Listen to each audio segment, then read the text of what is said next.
श्री सच्चिदानंद समर्थ सद्गुरु साईनाथ महाराजा। ओम नमो श्री साई नारायणाय। ओम नमो श्री साई गणेशाय नमः। ओम नमो श्री साई सरस्वत्यै नमः। ओम नमो श्री साई सद्गुरु परब्रह्मणे नमः। ओम श्री साईराम। साई बंधुलारा, ఆత్మస్వరూపులారా, ప్రేమ స్వరూపులారా, శ్రీ సాయి సచ్చరిత్రం హేమాడ్ పంతు విరచితం, మణి అమ్మ తెలుగు అనువాదం, అధ్యాయం 27 ఓవి 101 నుంచి 115వ ఓవి వరకు పారాయణ మరియు విశ్లేషణ. మొదట శ్రీ ప్రసన్న రాఘవ శతకము నుంచి శ్రీరామస్తుతి. ఓం శ్రీ సాయిరామ్. సీతామ తల్లిని వెతుకుతూ రామలక్ష్మణులు ప్రయాణం సాగిస్తూ ఉన్నారు. ఈ ప్రయాణంలో కబంధుడు అనే రాక్షసుని సంహరించారు. జటాయువుకు అంత్యక్రియలు చేశారు. ఆ శబరి రామదర్శనంతో తరించి రామచంద్రునికి సేవ చేసుకుంది, తరించింది. ఋష్యమూక పర్వతం నుంచి వాయుపుత్రుడు వచ్చాడు ఇప్పుడు రామచంద్రుని దర్శనానికి. ఎక్కడి నుండి వచ్చితిరి, ఎవ్వరు మీరు, కులంబు ఎద్ది, ఏ దిక్కుల నేలు మీ మహిమ, తేటగ తెల్పుడు రాకకుం గతం బిక్కడి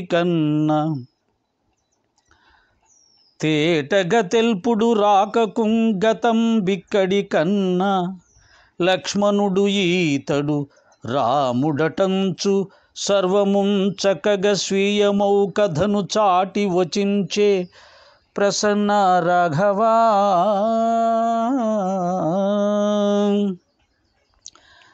ఎక్కడి నుండి వస్తున్నారయ్యా మీరు ఏ దేశాలు ఏలే రాజులు? మీ మహిమ ఏంటి, మీ గొప్పతనం ఏంటి, మీరెవరు అని మారువేషధారి అయినటువంటి ఆంజనేయ స్వామి వారు రామలక్ష్మణుని ప్రశ్నించడం, శ్రీరామచంద్రమూర్తి తన తమ్ముడిని లక్ష్మణ్ని పరిచయం చేస్తూ తన యొక్క చరిత్రను కూడా వివరంగా చెప్పాడట. ఓం శ్రీ సాయిరామ్. కడుపు నొప్పి మిషతో సాయినాథుల వారు సద్గురుదేవుడు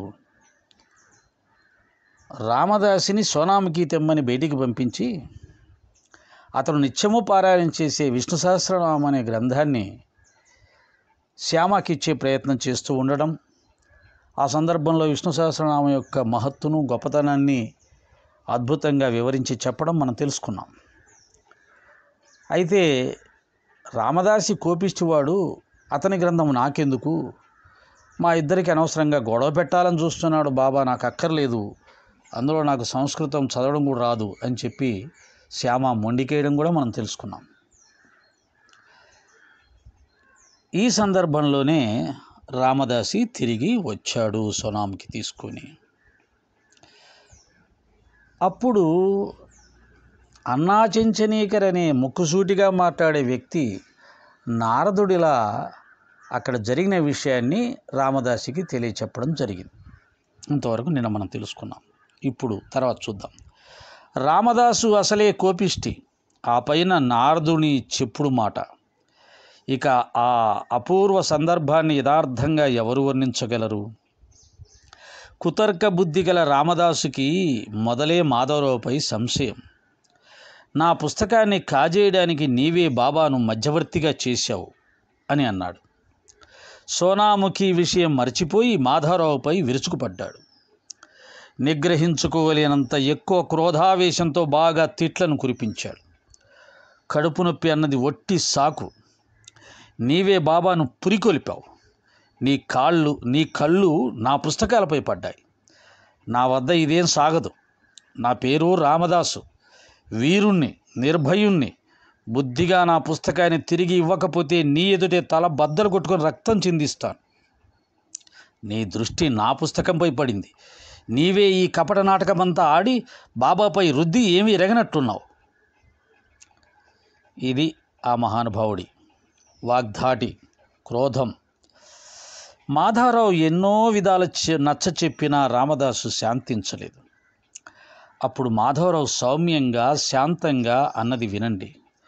నేను కపటినని నాపై నింద వేయకు, వృధాగా నాకు దోషాన్ని అంటకట్టకు. ఆ పుస్తకం విశేషం ఏమిటి? అది ఎక్కడా లభించదా? నీ పుస్తకానికి రత్నాలు పొదిగారా, లేక బంగారం తొడిగారా? బాబా పైన కూడా నీకు విశ్వాసం లేదు. ఇది సిగ్గుపడవలసిన విషయం అన్నాడు. బాబా వారిని చూసి మధురంగా, రామదాసు, ఇప్పుడు ఏం మునిగిపోయింది? అనవసరంగా ఎందుకు బాధపడుతున్నావు? శ్యామ మన కుర్రవాడే కదా. నీవు ఊరికే ఎందుకు నరాలు తెంచుకుంటున్నావు? వృధాగా ఎందుకింత కష్టపడుతున్నావు? ప్రపంచానికి తమాషా చూపిస్తున్నావు. ఎందుకు ఇలా కయ్యానికి కాలు దూవుతున్నావు? చక్కగా మంచిగా మాట్లాడరాదు? ఈ పుస్తకాలను నిరంతరం చదువుతావు, అయినా నీ అంతఃకరణం అపరిశుద్ధంగానే ఉంది.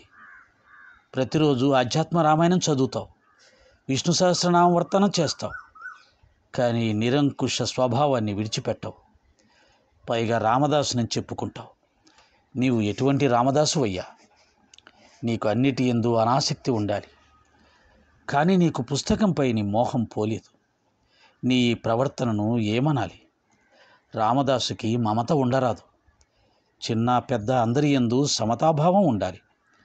కానీ నీవు భేదభావంతో ఈ అబ్బాయి చేతిలోని పుస్తకం కోసం పోట్లాడుతున్నావు. ఓం శ్రీ సాయిరాం. పారాయణ ముగిసింది. విశ్లేషణలో ప్రవేశిద్దాం. శ్రీ సాయి సచ్చరిత్రలో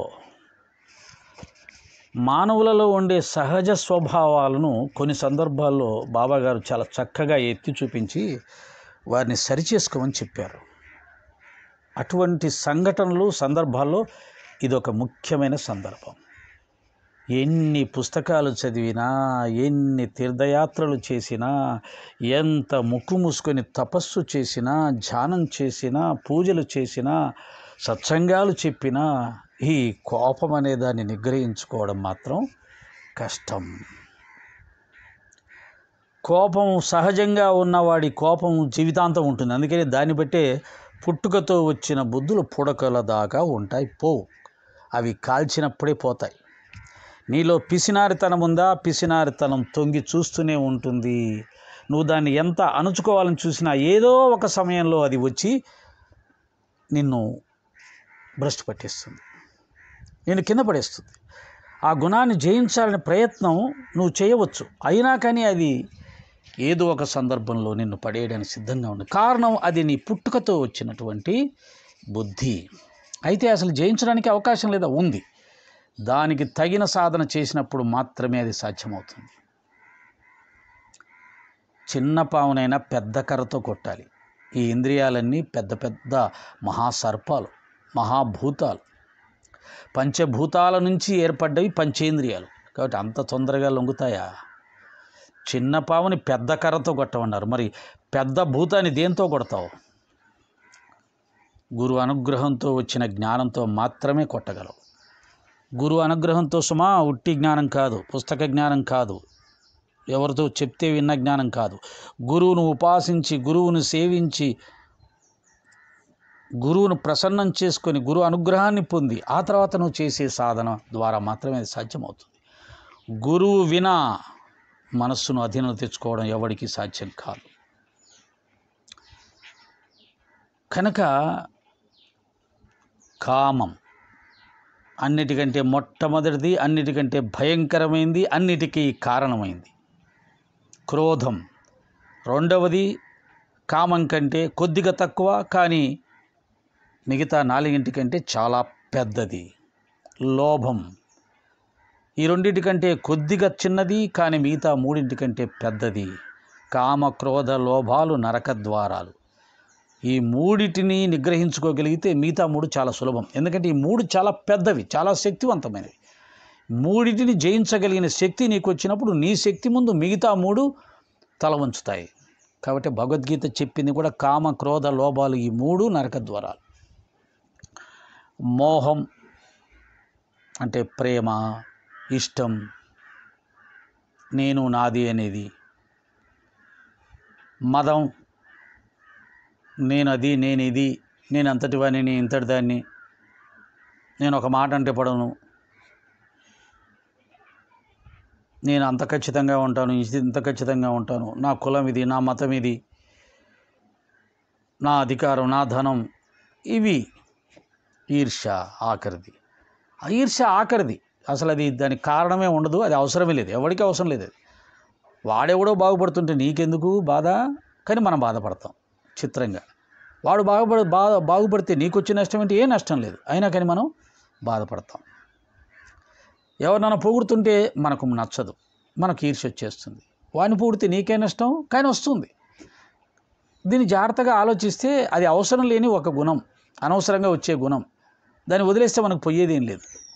స్వార్థాన్ని వదిలితే మళ్ళీ మన దగ్గర కొంత డబ్బు పోతుందేమో, క్రోధాన్ని వదిలితే మనకు కొన్ని పనులు జరగవేమో, కోరికను వదిలిపెడితే జీవించడమే కష్టమేమో. కామం అనేది చాలా సుఖాన్ని, ఆనందాన్ని ఇచ్చేది, దాన్ని ఎలా వదిలిపెడతాం? కానీ ఈర్ష్య వల్ల మనకేమీ రాదు, కానీ ఈర్ష్యపడతాం. కాబట్టి ఏమీ రాని దానికోసం మనకి ఏ విధంగా ఉపయోగపడింది ఈర్ష్యను వదిలిపెట్టడం పెద్ద కష్టం కాదు, వదిలేయచ్చు. కాస్త ఆలోచిస్తే వదిలేయచ్చు, దాన్ని సులభంగా వదిలేయచ్చు. అందరిలో ఉంటుంది, అనవసరంగా ఉంటుంది, చిన్న పెద్ద అందరిలో ఉంటుంది. మేధావుల్లో, పండితుల్లో, జ్ఞానుల్లో, భక్తుల్లో అందరిలో ఉంటుంది. కానీ అది ఉండడం వల్ల ఎటువంటి ప్రయోజనం లేదని తెలుసుకున్నప్పుడు వదిలేయచ్చు. అది వస్తుంది, దీనివల్ల నాకేంటి లాభం, ఆ వ్యక్తి పైకి వెళ్తుంటే నేనెందుకు దాని గురించి ఆలోచించాలి, ఆ వ్యక్తిని పొగుడుతుంటే నేనెందుకు బాధపడాలి, నాకేం సంబంధం అసలు ఇందులో,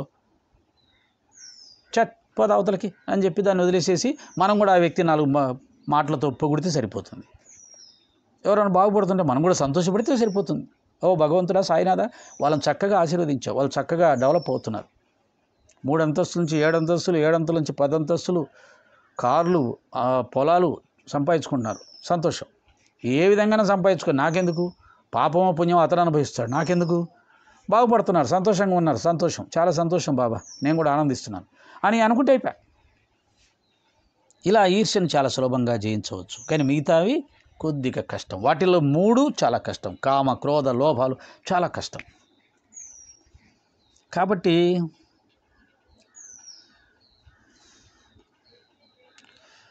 కోపానికి వశుడై ఉన్నటువంటి వాడు ఈ రామదాస్ అనేవాడు. అతని స్వభావం క్రోధం.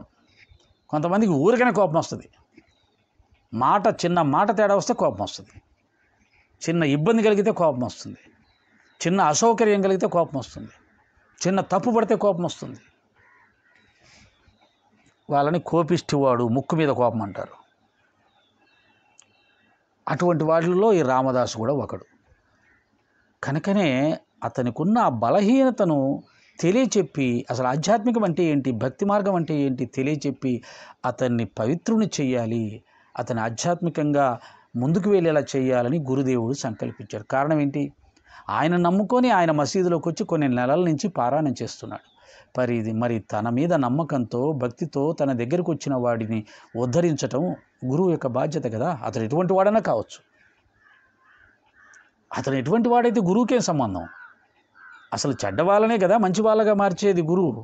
ఆయన వచ్చిందే చెడ్డవాళ్ళను మార్చడానికి, మంచి వాళ్ళతో ఆయనకేం పని? అజ్ఞానంలో ఉన్నవాడిని జ్ఞాన మార్గంలో తీసుకురావడం ఆయన పని, జ్ఞాన మార్గంలో ఉన్నవాడితో ఆయనకేం పని? కాబట్టి రామదాసి లాంటి వాళ్ళే ఆయనకి ఇష్టం.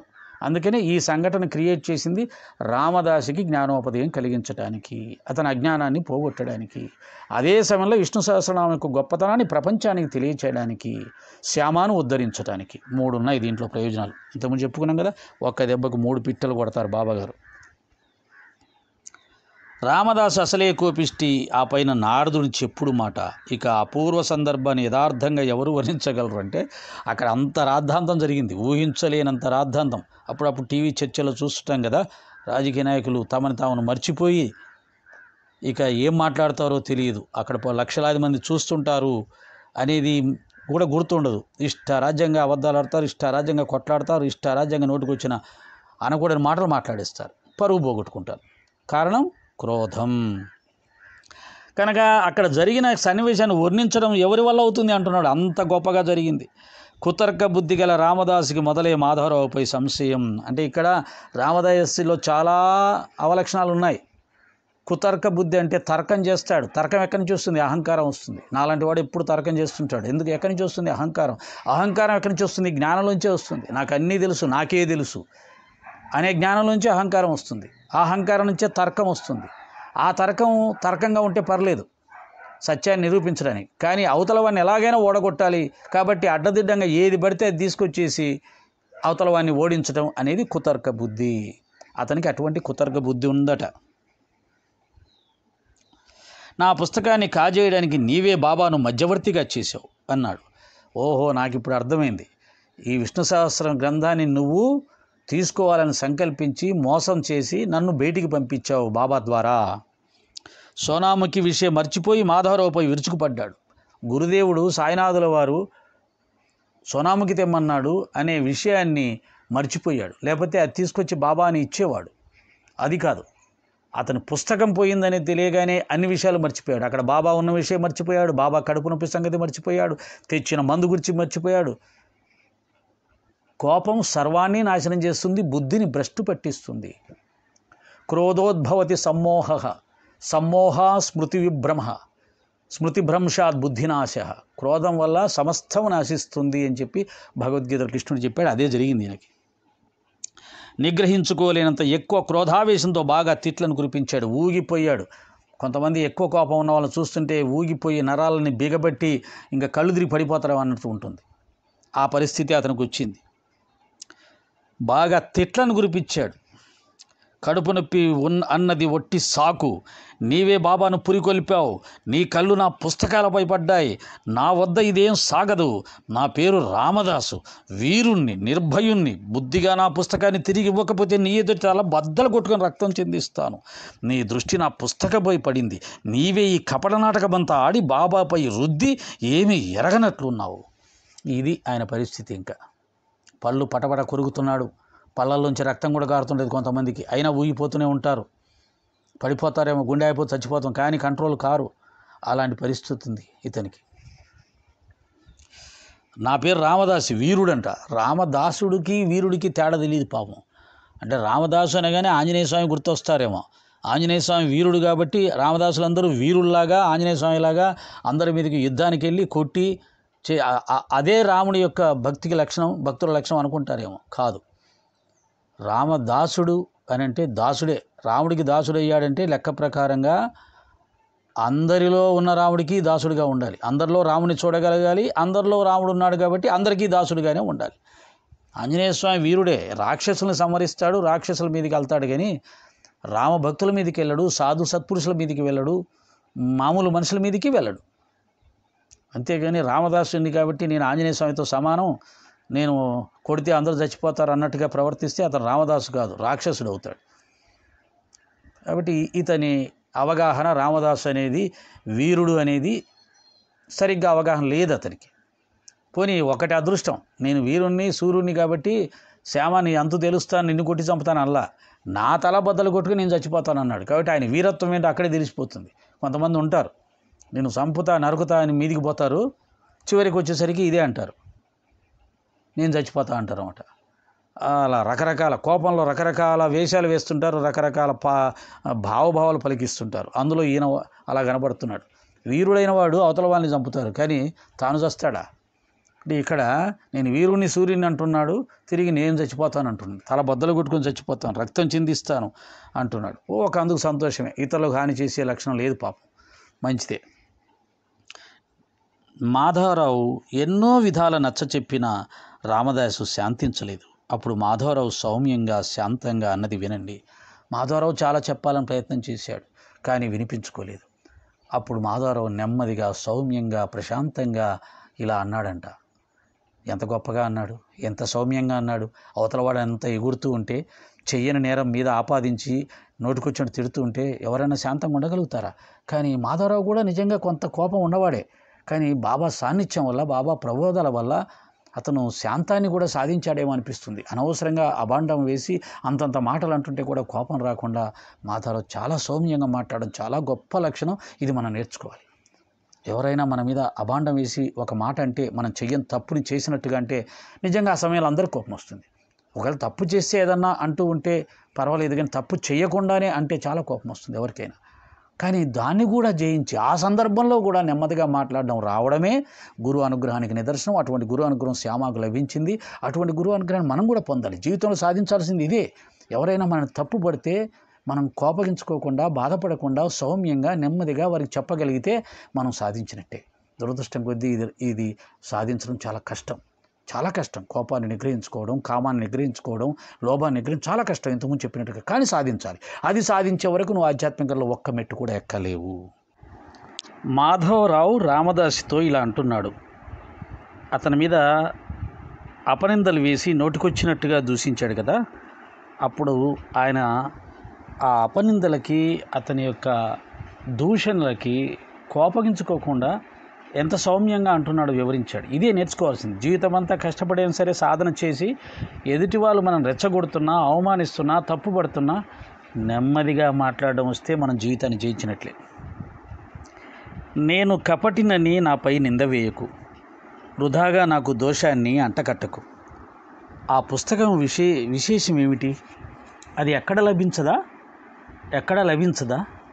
నీ పుస్తకానికి రత్నాలు పొదిగారా, లేక బంగారం తొడిగారా? బాబా పైన కూడా నీకు విశ్వాసం లేదు. ఇది సిగ్గుపడాల్సిన విషయం అని అన్నాడు. నెమ్మదిగానే అన్నా కానీ అక్కడ దాంట్లో కొన్ని మాటలు ఘాటుగానే కనిపిస్తున్నాయి. ఓ చిన్న పుస్తకం ఇప్పుడైతే కొన్ని వందలు, వేలు, లక్షలు కొట్టించి చాలామంది ఉచితంగా పంచుతున్నారు. విష్ణు సహస్రనామ పుస్తకాలు లక్షలు పంచుతున్నారు. సరే, అప్పట్లో పుస్తకం ప్రింటింగ్ తక్కువగా ఉండేది, పుస్తకాలు తక్కువగా దొరికాయి. ఒక మంచి పుస్తకం ఒక దగ్గర ఉంటే వాళ్ళు చాలా ధనవంతులు, గొప్ప వాళ్ళ కింద లెక్క. ఆ పుస్తకం మనకు దొరకాలంటే చాలా కష్టం, ఎక్కడో మహానగరాల్లో దొరికేవి. కనుక పుస్తకానికి ఆ రోజుల్లో చాలా విలువ ఉంది. అయినా సరే కొద్ది కష్టపడితే పుస్తకం దొరుకుతుంది. ఎవరైనా సిటీకి వెళ్తుంటే తెప్పించుకోవచ్చు. కానీ అటువంటి ఒక పుస్తకం కోసం ఒక సాయినాథుడికి సంబంధించినటువంటి ఒక సేవకుణ్ణి, సాయినాథుడి ముఖ్యమైన సేవకుణ్ణి, షిరిడీకి వచ్చే వాళ్ళందరూ పెద్ద పెద్ద కోటీశ్వర్లు కూడా బాబా తర్వాత అంతగా రెస్పెక్ట్ చేసే వ్యక్తి శ్యామ. బహుశా ఈ రామదాస్కి అది కూడా కాస్త ఈర్ష్యగా అనిపించుండొచ్చు. వచ్చిన వాళ్ళందరూ కూడా శ్యామను తీసుకొని వెళ్ళడం, శ్యామతోటి తమ సమస్యలు బాబాకు చెప్పించడం, శ్యామ బాబాతో క్లోజ్గా ఉండడం, బాబా శ్యామతో క్లోజ్గా ఉండడం, వారిద్దరూ స్నేహితుల్లా ఉండడం, ఇదంతా చూసి బహుశా అతనికి ఈర్ష్య పుట్టుండొచ్చు. ఇంత గొప్ప గురువు, ఈ గురువుకి అందరూ భయపడుతున్నారు, కానీ శ్యామ అనేవాడు మాత్రం చాలా క్లోజ్గా మూవ్ అవుతున్నాడు. బాబా కూడా దాన్ని అంగీకరిస్తున్నాడు. అది సహజంగా మనం పొద్దున చెప్పినట్టుగా ఏ కారణం లేకుండా శ్యామతో బాబా క్లోజ్గా ఉంటే ఇతనికి వచ్చే నష్టం ఏంటి? శ్యామ మాట బాబా వింటే ఇతనికి వచ్చే నష్టం ఏంటి? కావలిస్తే నువ్వు కూడా క్లోజ్గా ఉండు, నువ్వు కూడా బాబాని నీ వైపు తిప్పుకో, మంచిగా సేవ చేయి, ప్రేమించు, అతని చేత ప్రేమించబడు. భగవంతుడు అందరివాడు కదా, మనమందరం కూడా భగవంతుడి చేత ప్రేమించబడచ్చు. కానీ సహజంగా ఏ భక్తులైనా బాబాకు దగ్గరగా ఉన్నారని మనకు అనిపించినా, ఏ భక్తులకైనా బాబా అనుగ్రహం ఎక్కువగా ఉన్నట్టు మనకు అనిపించినా, ఏ భక్తుడి జీవితంలోనైనా బాబాగారు ఎక్కువ లీలలు చూపిస్తున్నట్టు అనిపించినా మనకు తెలియకుండానే మనలో ఈర్ష్య పుడుతుంది. ఇది మొదటి దశలో ఉంటుంది, అందరికీ ఉంటుంది, నాకు ఉంటుంది, మీకు అందరికీ ఉంటుంది. కానీ నెమ్మదిగా దాన్ని మనం దాటుకొని బాబా లీలలు ఎవరైనా చెప్తుంటే విని ఆనందించే స్థాయిలోకి వెళ్ళాలి. అది తప్పకుండా జరిగి ఉంటుంది. బాబాగారు అందరికీ లీలలు ఇస్తారు. ఆ లీలలు పొందిన వారు అదృష్టవంతులు అని వారి అదృష్టాన్ని మనం ఆనందించాలి, వారి లీలలు విని ఆనందించాలి. అది జరిగి ఉంటుందా, అందరు ఇలాగ చెప్తుంటారు, లేదో భ్రమపడుతుంటారు, ఇలా అవతరి వాళ్ళ లీలను కొట్టివేసి మన లీలలు మాత్రం నిజం అనుకునే భ్రమ ఉంటుంది కొంతమందికి. మనకు అలా ఉంటే తీసేసుకోవాలి. కనుక ఇతను అదేమైనా ఆ పుస్తకానికి ఏమైనా రత్నాలు పొదిగారా, లేక బంగారం తొడిగారా? బాబా పైన కూడా నీకు విశ్వాసం లేదయ్యా, ఆ పుస్తకం ఎక్కడా దొరకదా ఏంటి అని రామదాసిని ప్రశ్నించాడు. ఇప్పుడు చెప్పిన ఈ మాటలన్నీ, ఈ ఓవిల్లో మా శ్యామ అడిగిన మాటలన్నీ కూడా ప్రత్యనారాయణరావు గారి గ్రంథంలో, అంటే ప్రత్యనారాయణరావు గారు ట్రాన్స్లేట్ చేసిన గ్రంథంలో సాయినాథుడే ఈ మాటలన్నీ అన్నట్టుగా ఉంది, కానీ శ్యామ అన్నట్టుగా లేదు. ఇక్కడ శ్యామ అన్నాడు. ఈ చిన్న చిన్న వేరియేషన్స్ ఉన్నాయి, వాటిల్లో మనం గ్రహించాలి. అందుకని 2 పుస్తకాలు చదవమంటాం. ఇంకా కావలిస్తే బాబాకు సంబంధించిన ఎక్కువ పుస్తకాలు చదవండి. బివి నరసింహస్వామి గారు రాసిన గ్రంథాలు చదవండి, ఎక్కిరాల భరద్వాజ మాస్టర్ గారు రాసిన గ్రంథాలు చదవండి. ఇంకా కొత్తగా కొంతమంది రీసెర్చ్ చేసిన చదవండి, తప్పులేదు. అన్నిట్లో ఉన్న విషయాలు తెలుసుకోండి, అంతేగాని ఏది నిజం అనే తర్కానికి వెళ్ళాల్సిన అవసరం లేదు. తర్కానికి వెళ్తే భక్తి రాదు, తర్కానికి వెళ్తే జ్ఞానము రాదు. జ్ఞానం భక్తి అనేది పరిశుద్ధమైన భక్తి ఉన్న వాళ్ళకి, పరిశుద్ధమైన మనసున్న వాళ్ళకి, నిర్మలమైన మనసున్న వాళ్ళకి, నిర్మలమైన ప్రేమ ఉన్న వాళ్ళకి, బాబాపై శ్రద్ధ ఉన్న వాళ్ళకి వస్తాయి. అంతేగాని తర్కం వల్ల భక్తి రాదు, జ్ఞానం రాదు. ఒకవేళ తర్కం వల్ల ఏదైనా జ్ఞానం వచ్చినా ఆ జ్ఞానం ఆత్మజ్ఞానానికి దారితీయదు, అహంకారానికి దారితీస్తుంది. కాబట్టి తర్కం వేరు, విశ్లేషణ వేరు. అలాగే విషయ పరిజ్ఞానం వేరు, భక్తి జ్ఞానం వేరు. బాబాకు సంబంధించిన విషయాలు తెలుసుకోవడం వల్ల విషయాలు తెలుస్తాయి, అంతేకాని దానివల్ల భక్తి రాదు, జ్ఞానం రాదు. అది గుర్తుపెట్టుకోవాలి. అందుకని అన్నీ చదవాలి. చాలా వరకు బాబాకు సంబంధించిన అన్ని పుస్తకాలు చదవాలి, అన్నిటినీ మనం స్వీకరించాలి. దాంట్లో మనకేమైనా పనికి వస్తుందా, భక్తికి జ్ఞానానికి ఏమైనా పనికి వస్తుందా అని చూసి తీసుకోగలగాలి, అంతే. బాబా మీద నీకు విశ్వాసం ఉందా? ఎందుకని బాబా మీద కూడా నీకు విశ్వాసం లేదన్నాడు? నేను బాబాకు చెప్పి నిన్ను బజారుకు పంపించి ఆ పుస్తకాన్ని నేను తీసుకున్నాను అంటున్నావు కదా. ఒకవేళ నేను గనక అలా చేస్తే బాబా ఒప్పుకుంటాడా? బాబా సద్గురువే, సత్యస్వరూపుడే, మనందరికీ తండ్రే. ఒకరికి అన్యాయం చేసి మరొకరికి న్యాయం చేసేవాడు తండ్రి అవుతాడా? సత్యస్వరూపుడు అవుతాడా? భగవంతుడు అవుతాడా? గురువు అవుతాడా? నీకు ఆ మాత్రం బాబా మీద విశ్వాసం లేదేమయ్యా అని చెప్పి చక్కగా అడిగాడు. బాబా వారిని చూచి మధురంగా, రామదాసు, ఇప్పుడు ఏం మునిగిపోయింది? అనవసరంగా ఎందుకు బాధపడుతున్నావు? శ్యామ మన కుర్రవాడే కదా, నీ ఊరికి ఎందుకు నరాలు తెంచుకుంటున్నావు? వృధాగా ఎందుకు ఇంత కష్టపడుతున్నావు? ప్రపంచానికి తమాషా చూపిస్తున్నావు? ఎందుకు ఇలా కయ్యానికి కాలు దూతున్నావు? చక్కగా మంచిగా మాట్లాడరాదు? ఈ పుస్తకాలు నిరంతరం చదువుతున్నావు, అయినా నీ అంతఃకరణం అపరిశుద్ధంగానే ఉండిపోయింది. ప్రతిరోజు ఆధ్యాత్మ రామాయణం చదువుతావు, విష్ణు సహస్రనామావర్తన చేస్తావు, కానీ నిరంకుశ స్వభావాన్ని విడిచిపెట్టవు. పైగా రామదాసు నేను చెప్పుకుంటున్నావు. నీవు ఎటువంటి రామదాసు అయ్యా? నీకు అన్నిటి యందు అనాసక్తి ఉండాలి తెలుసా, కానీ నీకు పుస్తకం పైన మోహం పోలేదు. నీ ఈ ప్రవర్తనను ఏమనాలి? రామదాసుకి మమత ఉండకూడదు, చిన్న పెద్ద అందరి యందు సమతాభావం ఉండాలి. కానీ నీవు భేదభావంతో ఈ అబ్బాయి చేతిలోని పుస్తకం కోసం పోట్లాడుతున్నావు. మొత్తం రామదాసికి చెప్పాడు, రామదాసి లాంటి వాళ్ళందరికీ చెప్పాడు. అందులో నేనుండొచ్చు, మీరుండొచ్చు, అందరం ఉండొచ్చు. మళ్ళీ ఒకసారి చూద్దామా? రామదాసు, ఇప్పుడు ఏం మునిగిపోయింది? ఏం మునిగిపోయింది? ప్రళయం వచ్చిందా? ₹1,00,000 లాస్ వచ్చిందా? కట్టుకున్న ఇల్లు ఏమైనా కూలిపోయిందా? కనీసం తొడుక్కున్న చొక్కా చినిగిపోయిందా? ఏమీ లేదే. కనీసం నీ పుస్తకం అంటున్న ఆ పుస్తకం అట్టేమైనా చినిగిపోయిందా? కాగితం ఏమైనా చినిగిపోయిందా? నలిగిపోయిందా? ఏమీ లేదే. ఎంత పెద్ద రంకెలేస్తున్నాడు, ఎన్ని అభాండాలు వేస్తున్నాడు, ఎంత గందరగోళం సృష్టిస్తున్నాడు. ఏం మునిగిపోయింది? ఎంత బాధపడిపోతున్నాడు. జీవితమే తలకిందులైపోయినట్టు, ఇక తనకు జీవితమే లేనట్టు. ఆ పుస్తకం ఒక్కటి లేకపోతే జీవితమే లేనట్టు. కొంతమందికి అలా ఫీల్ అవుతారు ప్రతి చిన్నదానికి. శ్యామ మన కుర్రవాడే కదా, నీ ఊరికే ఎందుకు నరాలు తెంచుకుంటున్నావు? అది విషయం. అక్కడ ఏం జరిగిందో నేను వర్ణించలేను అని హేమాడ్ పంత్ గారు ముందే అన్నాడు. ఎవరు ఊహించగలరు, ఎవరు వర్ణించగలరు అని. ఏమిటి? ఈ రామదాస్ అనేవాడు నరాలు తెంచుకుంటున్నాడు. కొంతమంది కోపం వస్తే మెడ కింద నరాలని ఉబ్బిపోతాయి, కళ్ళు ఎర్రబడతాయి, మెదల్లో నరాలు చిట్లిపోతాయి. అలాంటి వ్యక్తి క్యాండిడేట్.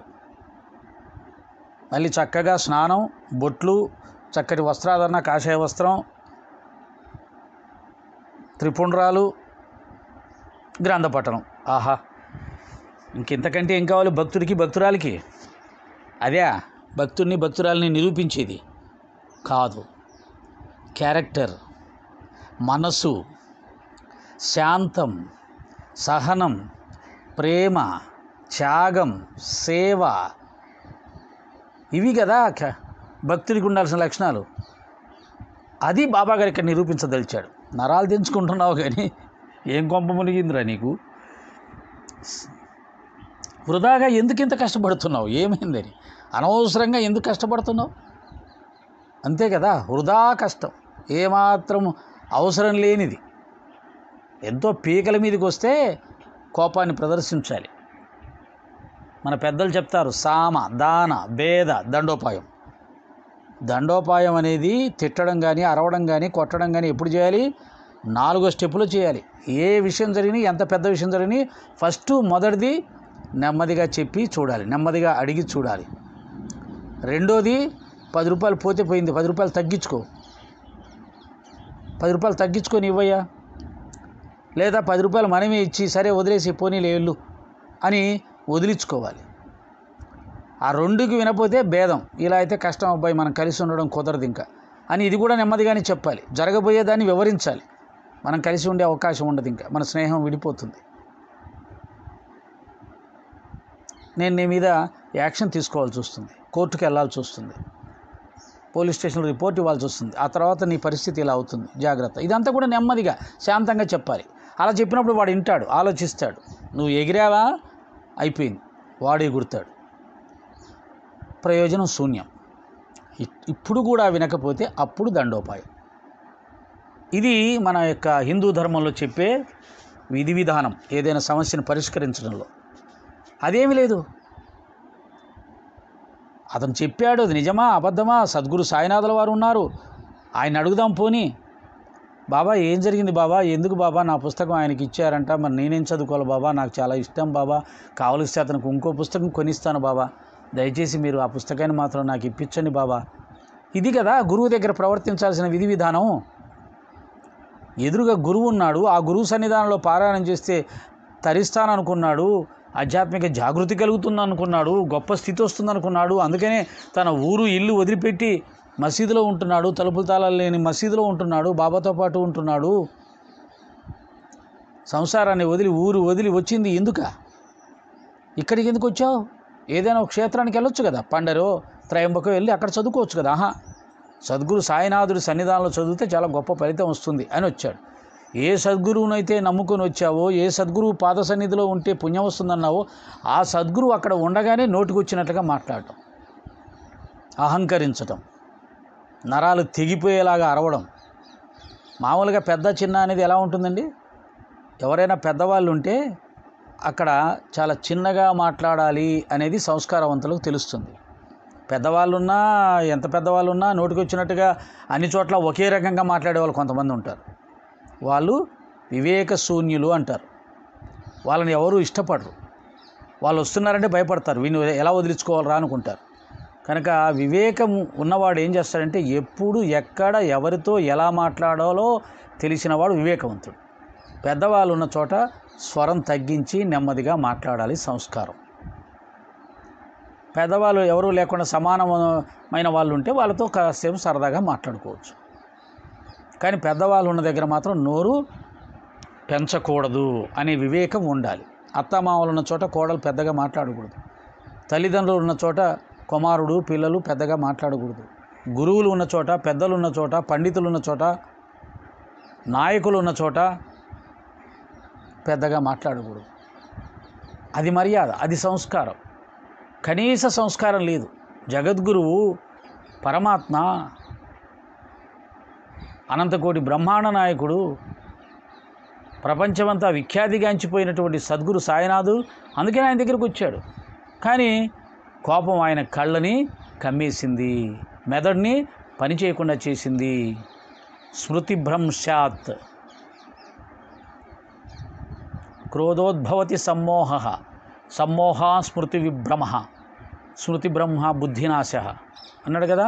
అంటే బుద్ధి నశించిపోయింది, ఎదురుగా బాబా ఉన్నాడనే విషయం మర్చిపోయాడు. కాబట్టి కోపం క్రోధం చాలా కష్టం, అవి చాలా నాశనం చేస్తాయి మనని. అవి ఎవరన్నా ఉంటే వాటిని తగ్గించుకునే ప్రయత్నం చేయాలి. జ్ఞానం ద్వారా, భక్తి ద్వారా, సాధన ద్వారా, ట్యాబ్లెట్ల ద్వారా కాదు. ఎందుకు వృధాగా అంత కష్టపడుతున్నావు? ప్రపంచానికి తమాషా చూపిస్తున్నావు. భలే పదం వాడండి, ప్రపంచానికి తమాషా చూపిస్తున్నావు అంటే అక్కడ ఉన్న సన్నివేశంలో రామదాసి చేసినటువంటి ఆ వేషాలు, ఆ కోపం, ఆ తిట్లు చూస్తే చూసేవాడికి ఏంటి ఏమైంది ఇక్కడ, ఏమైనా డ్రామా జరుగుతుందా, ఎందుకైనా అలా అరుస్తున్నాడు, ఎందుకు అలా నరాలు తెంచుకుంటున్నాడు, పిచ్చోళ్ళు అరుస్తున్నాడు ఏంటి, ఒక పుస్తకం బాబా గారు తీసి ఇచ్చిన దానికి అలా అరుస్తారా ఏంటి, ఇంత ఓవర్ యాక్షను అని ఎవరైనా అనుకుంటారు. కాబట్టి తమాషా చూపిస్తున్నావేంటో నువ్వు, అందరికీ పాత్ర పోషిస్తున్నావా, ఏమన్నా నాటకం ఇది. బాబా చాలా చమత్కారండోయ్, ఎక్కడ కొట్టాలో అక్కడ కొడతాడు, మళ్ళీ ఎవరు కూడా కోలుకోలేరు ఆయన అన్న పదానికి. ఈ పదం మాత్రం చాలా పెద్ద పదం. ఒరే నువ్వు మనిషిలా లేవురా నాయన, ఏదో నాటకం వేస్తున్నలా ఉన్నావు, పిచ్చోళ్ళ ఉన్నావు, చూసే వాళ్ళకి ఇతనేమన్నా యాక్టరా, ఇది ఏమన్నా నాటక రంగమా, ఎందుకు ఇలా చేస్తున్నాడు అని అనుకునేలా ఉన్నావు, తమాషాలు చేస్తున్నావు. భలే చెప్పాడండి. ఎందుకు ఇలా కయ్యానికి కాలు దూతున్నావు, ఎందుకు అనవసరంగా గొడవకు కాలు దూతున్నావు, ఏమీ లేని చోట. కోపిష్టి వాడు ఏమీ లేని చోట గొడవలు సృష్టిస్తూ ఉంటాడు, ఏమీ లేని చోట తన్నులు తింటాడు, ఏమీ లేని చోట అవమానం పొందుతాడు. వాడే అంటాడు, వాడే తిడతాడు, వాడే గొడవకి వెళ్తాడు. అవతల వాళ్ళు ఏమనంటే నా మీదకి అన్యాయంగా వచ్చి నన్ను తిడుతున్నారంటాడు. ఇలా రకరకాల ప్రయోగాలు చేస్తుంటారు కోపం ఉన్నవాళ్ళు. కాబట్టి కోపం అనేది అన్ని విధాల నష్టం. చక్కగా మంచిగా మాట్లాడరాదు, చక్కగా మాట్లాడచ్చు, అక్కడ ఏం జరగలేదు. బాబాని అడగొచ్చు, ఏంటి బాబా అన్నా చెంచనకి చెప్పింది నిజమేనా, నా పుస్తకం శ్యామకి ఇచ్చారంట. బాబా అవునరా నాన్న, అది మంచి పుస్తకం, పనికి వస్తుందని ఇచ్చాను అనేవాడు. సరే బాబా మంచిదే, నాకు ఆ పుస్తకం లేకపోతే నేను ఎలా బాబా, నేను రోజు చదువుకుంటా ఏదో కదా, ఇలా కదా వెళ్ళాలి, ముందు ఇలా కదా అడగాల్సింది. బాబా ఏం చెప్తాడో వినాలి కదా, ఆ తర్వాత కదా నువ్వు పుస్తకం కోసం ప్రయత్నం చేయాల్సింది. బాబా ఏం చెప్తాడో విని, శ్యామ ఏం చెప్తాడో విని, అంతేనా. ఎవరైనా ఒక మాట చెప్తే ఇంక వెంటనే అవతల మీద యుద్ధం పోవడమేనా, ఒకవేళ అబద్ధం చెప్పినా జోక్గా చెప్పినా ఇంతేనా. తొందరపాటు, కోపం అనేది తొందరపాటు వల్ల కోపం వస్తుంది, కోపం వల్ల తొందరపాటు జరుగుతుంది, చాలా ప్రమాదం. ఈ పుస్తకాలను నిరంతరం చదువుతావు, అయినా నీ అంతఃకరణ అపరిశుద్ధంగానే ఉంది. పుస్తకాలు రోజు చదువుతున్నావు, ఎందుకు చదువుతారు పుస్తకాలు, ఎందుకు వెళ్తారు తీర్థయాత్రలకి, ఎందుకు చేస్తారు పారాయణలు, అంతఃకరణ శుద్ధి కావడానికి. శుద్ధి అంటే ఏంటి, కామ క్రోధ లోభ మోహ మదమత్సరములనే 6 భూతాలతో ఆవరించబడి మనని ఒక ఆట, బంతి ఆట, ఫుట్బాల్ ఆట ఆడుకుంటూ ఉంటుంది మనసు. ఆ 6ంటిని నియంత్రించుకోవడం, చివరికి అసలు అవి లేకుండా చేసుకోవడం, శుద్ధ సత్వగుణంలోకి వెళ్ళడం. దానికోసం ఇవన్నీ చేయాలి. సత్వగుణం శాంతం, సత్వగుణం ఈజ్వల్ టు శాంతం, శుద్ధ సత్వగుణం ఈజ్వల్ పరమశాంతం. శాంతం అంటే ఎవరిని ఏమనడు, ఎవరేమన్నా అన్నా ఏమీ అనడు. పరమశాంతం అంటే ఎవరన్నా కొట్టినా తిట్టినా చంపినా కూడా చస్తాడు తప్ప తిరిగి ఏమీ అనడు. కానీ శాంత స్వభావంలో ఉన్నవాళ్ళు ప్రాణం మీదకి వచ్చినప్పుడు కానీ ఇతరులను రక్షించడానికి కానీ క్రోధాన్ని ఆశ్రయిస్తారు. శాంతం పరమశాంతం.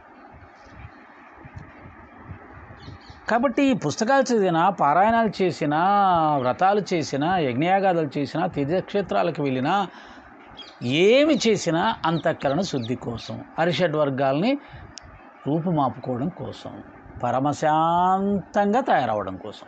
అన్నీ దాంట్లోనే ఉన్నాయి. పరమశాంతం వచ్చిందా ఇంకా అన్నీ వచ్చినట్లే, నువ్వే పరమాత్మ.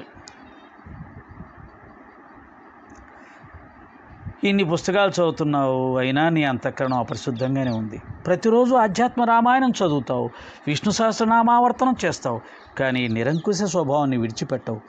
పైగా రామదాసుని చెప్పుకుంటున్నావు. నిరంకుశ స్వభావం అంటే ఇంక నేను చెప్పిందే నిజం, నా మాటే వేదం, ఎవడి మాట వినేది లేదు, నేను చెప్పింది జరగాలి అంటారే, ఇది నిరంకుశత్వం. కాబట్టి ఎవరైనా సరే నా ఇంట్లో నేను చెప్పింది శాసనం, నేను చెప్పింది జరగాలి, అది చాలా గొప్పగా భావించుకుంటారు.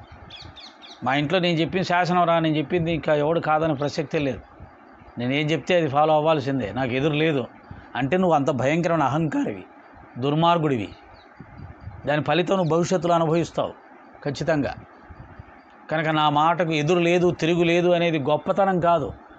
లోకంలో ఎంతోమంది నాయకులను చూసుంటారు మీరు, పాలకుల్ని చూసుంటారు మీరు.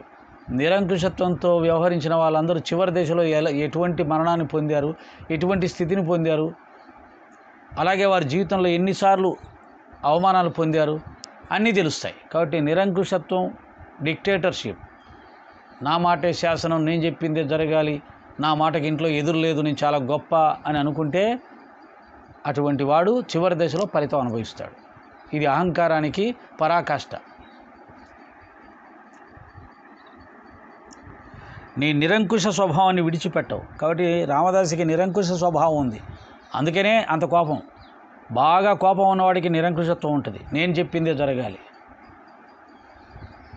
కాబట్టి ఇవన్నీ భవిష్యత్తులో మనకు చాలా పాపకర్మల ఫలితాలని భయంకర రూపంలో ఇస్తాయి. అవి భరించలేము.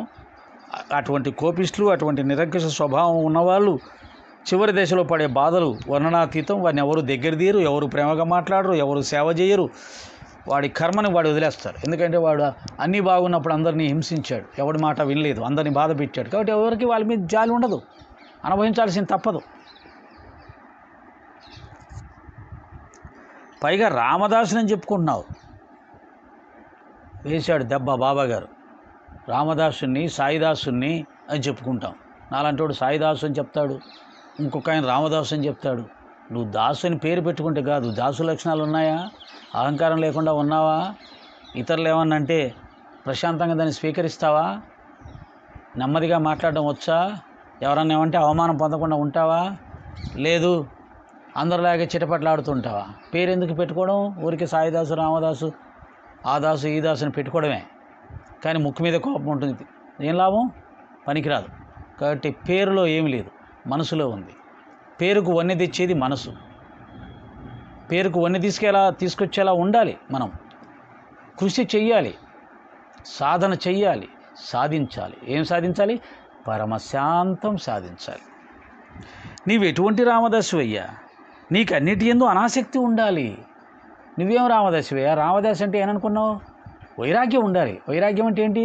ప్రపంచంలో దేని మీద మమకారం ఉండకూడదు. ఇంద్ర పదవి తీసుకొచ్చి నీకు ఇస్తానన్నా కానీ నాకెందుకు ఇంద్ర పదవి బాబు, నేను బాబాగారి భక్తుణ్ణి. ఈ ప్రపంచం అంతా మాయ, ఇంద్ర పదవి కూడా మాయ. కాబట్టి నాకు ఆ పదవి అక్కర్లేదు.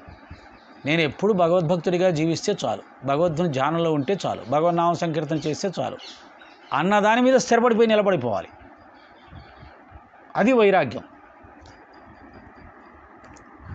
అది అనాసక్తి.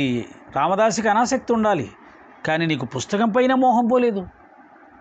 పుస్తకం పైన నీకు మోహం పోలేదు, కోరిక పోలేదు. ఇంకా ఇంద్ర పదవి వస్తే వదిలిపెడతావా? లేదు, మన ఊర్లో ఉండే ఎంపీపీసీనా జెడ్పీటీసీనా, ఎంపీటీసీ జెడ్పీటీసీ అంటారు కదా, ఆ పదవి వదిలిపెడతాడా? ఓ పుస్తకాన్నే వదలడానికి ఇష్టపడ్డాడు నిన్ను తీసుకెళ్ళి ఆ జెడ్పీటీసీ ఎంపీటీసీ పదవిలో కూర్చోబెడతాడు, వదిలిపెడతాడా? పరిగెత్తికెళ్ళి కూర్చుంటాడు. అప్పుడు భక్తుడు అంటారా? కాదు. దేని మీద మోహం పోకుండా, దేని మీద ఇష్టం పోకుండా నేను భక్తుడిని, నేను భక్తురాలని అనుకుంటే కుదరదు. కాబట్టి భక్తుడికి, భక్తురాలికి ఏం ఉండాలో చెప్తున్నాడు. అన్నిటి మీద నిరాసక్తత ఉండాలి, వైరాగ్యం ఉండాలి. ఏది నాకు అక్కర్లేదు, పరమాత్మ ఒక్కటే చాలు అనుకున్నవాడే భక్తుడు, అనుకున్నవాడే రామదాసు, సాయిదాసు. నీ ఈ ప్రవర్తనను ఏమనాలి? ఇప్పుడు నువ్వు చూపిస్తున్న ఈ ప్రవర్తనను ఏమనాలి? ఈ కోపం ఏంటి?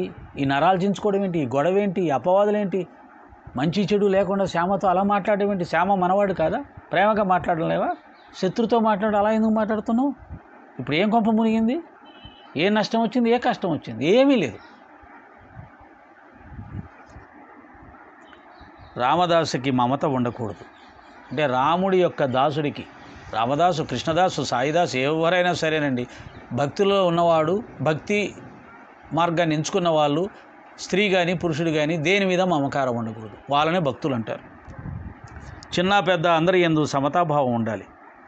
చిన్న పెద్ద, పేదవాడు ధనవంతుడు, పండితుడు అజ్ఞాని, పదవిలో ఉన్నవాడు పదవి లేనివాడు, అందరి విషయంలో ఒకే భావం ఉండాలి. అందరినీ గౌరవించాలి, అందరినీ ప్రేమించాలి, అందరినీ సమానంగా ఆదరించాలి.